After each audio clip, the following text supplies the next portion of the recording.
la chanson gabonaise a conquis sa place dans la réflexion théorique. Une quinzaine d'universitaires, d'hommes et de femmes de culture, sous la direction de Flavien Anongwe, ont contribué à la rédaction d'un ouvrage collectif de 350 pages sous le thème « L'Afrique dans la chanson gabonaise ». L'ouvrage a été présenté au public ce vendredi 8 avril 2022 dans la salle polyvalente du Senarest.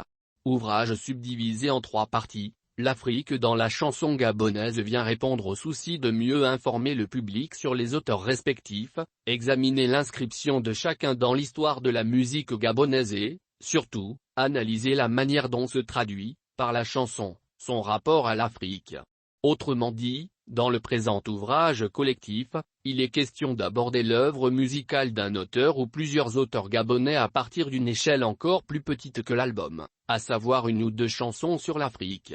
Les contributeurs à l'ouvrage se sont intéressés aux chansons d'une dizaine d'artistes gabonais, dont Pierre Clavé Akanding, Pierre Clavenzen, Aziz Inanga, Annie-Flore Bachialili, Hermi Mabila, Alexandre Samba, Hilarion Ngoma, Lord Comindon, Patience Daban-I, Serge Niga.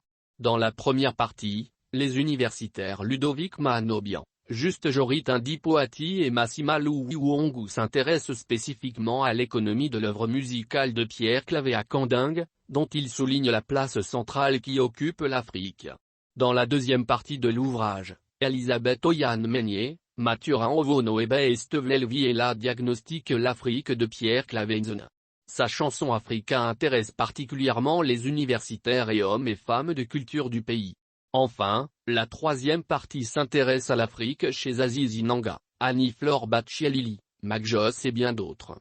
Flavien Anongwe, quant à lui, entre en conversation philosophique triangulaire avec 3 figures majeures de la chanson gabonaise.